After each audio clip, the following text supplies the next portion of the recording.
Hi friends, welcome back. These days, every application is a web-based application or a mobile-based application. So in this video, I'll be completely focusing on web-based testing. If someone gives you the website to test, then how you are going to test. So I'll be providing detailed information on how to test that website. What are the various testing we should perform to ensure that given website really works as expected. So in order to test any web application, the first thing you should test here is by opening the website URL. The website URL, let's talk about a testingshala.com, which is a web application. Basically, it is a website where it gives all the information related to software testing. So then the first thing what we should do here is you should open the browser, then you should enter the testingshala.com. When we enter testingshala.com,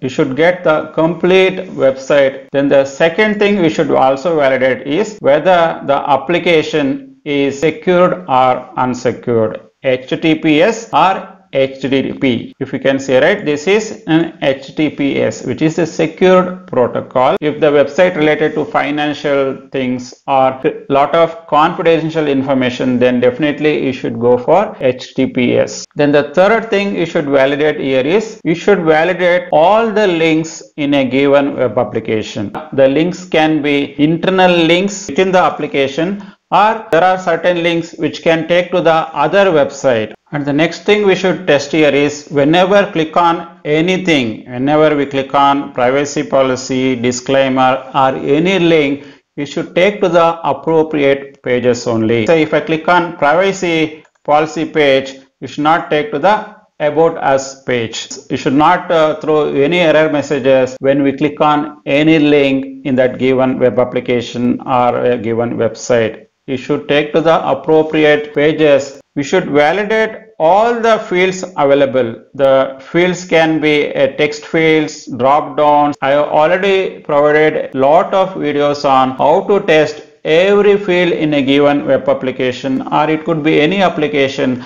I have made a lot of series of videos which you can refer. Then the next thing is for any given fields, as I said earlier, you should put both valid data and invalid data. Either it could be positive, negative, boundary conditions, every possible condition you should give for every fields available in a given website, and you should test it to ensure that all the fields works as expected. Then the next type of testing you should perform here is you should also test for cookies. You should test the given application by enabling cookies and disabling the cookies just to see that cookies are really getting stored in your local computer or not. And also you should test for all the cookies which is getting stored in your computer which is secured. It should be encrypted format. Even if I open that file, I should not be able to get the data in a visible format. So next type of testing which we do is validating all the grammatical errors, syntax errors required to be validated thoroughly. And also you should ensure that all the fields are in aligned with your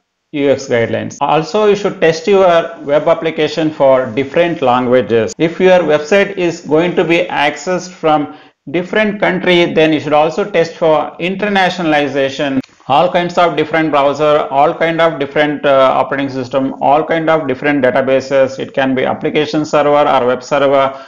Any combination, your web application should work seamlessly. Again, here the main thing is for your web application, if there is a requirement that you should perform all these different combinations of compatibility testing. If your web application is going to be accessed by millions of people, then we should perform the performance testing just to see what is the response time, what is the throughput, different kind of combinations of test cases you should perform by putting a concurrent load, gradual load, all kinds of load you should put into your website just to ensure that your application behaves normally for any kind of load. And also your web application should be able to scale up as and when we add up more hardware. Websites and web applications are being hosted on different web server, web application. There are a lot of security vulnerabilities, security issues will be there.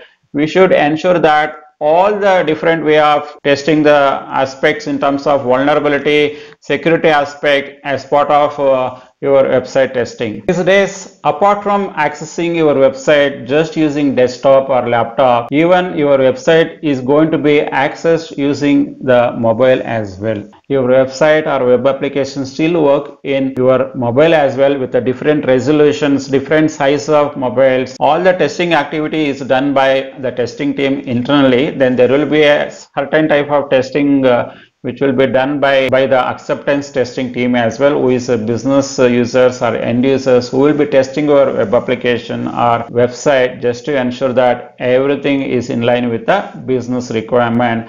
Of once this business user and end user signs off, then it can be deployed into the production environment. So these are the various different types of test scenarios we should test for your website or web application. I am hoping you guys got a clear idea. If you guys really like this video, then please give a thumbs up to this video. If you guys are not subscribed, then do subscribe. Thanks for watching this video. Bye for now. Take care.